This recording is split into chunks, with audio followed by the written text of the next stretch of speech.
Akan penelitian terhadap kain kafan Yesus atau yang lebih dikenal dengan nama Shroud of Turin.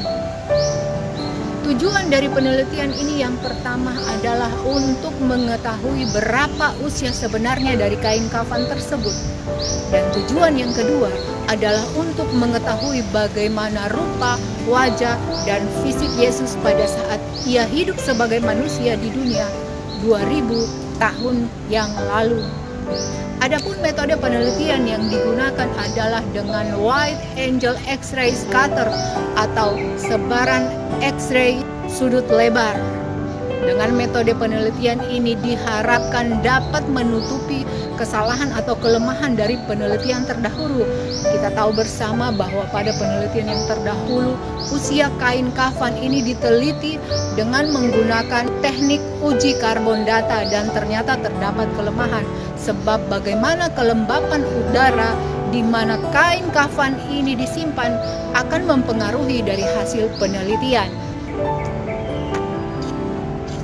Oh ya, sekedar mengingatkan bahwa penelitian-penelitian terdahulu yang dilakukan terhadap Shroud of Turin yang berfokus pada uji DNA dan uji sampel darah menghasilkan temuan sebagai berikut, bahwa sampel darah tersebut berasal dari darah seorang pria yang berusia antara 30 sampai 40 tahun.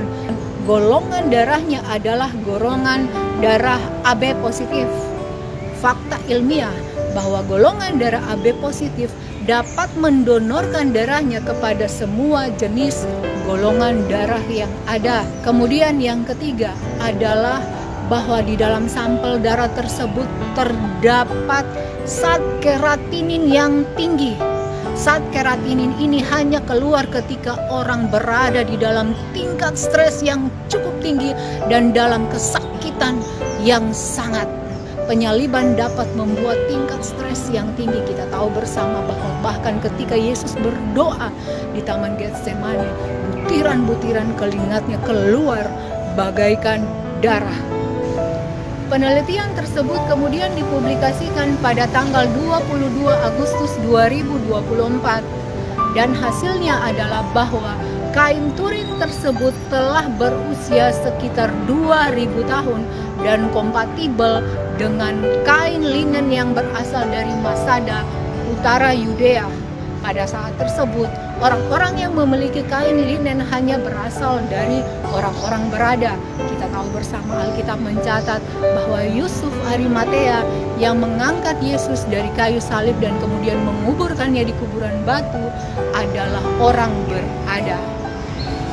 Kemudian untuk mengetahui bagaimana tampilan fisik atau rupa dari orang yang pernah dibungkus dengan kain kafan tersebut dilakukan dengan teknologi AI generated dan hasilnya adalah sebagai berikut.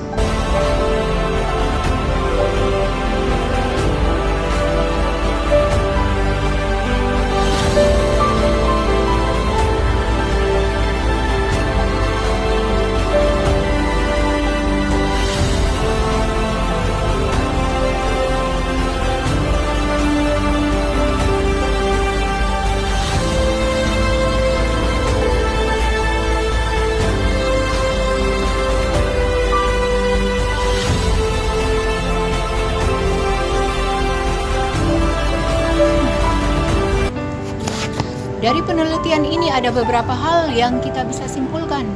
Yang pertama, bahwa orang yang mengasihi Yesus tidak membutuhkan bukti apapun. Mereka percaya apa yang dikatakan oleh kitab suci mengenai Yesus. Yang kedua adalah orang-orang skeptik seperti Thomas.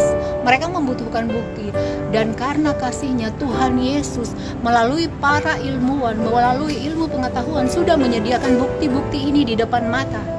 Pilihan mereka mau percaya atau tidak.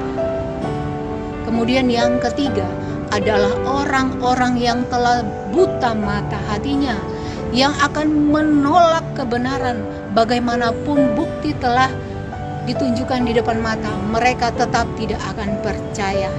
Namun kita sebagai anak-anak Tuhan yang dipanggil untuk mengasihi, kita akan selalu mengasihi mereka dan tetap berupaya mengabarkan kabar baik bahwa Yesus mengasihimu dan bahwa Yesus rela datang sebagai manusia, merendahkan dirinya.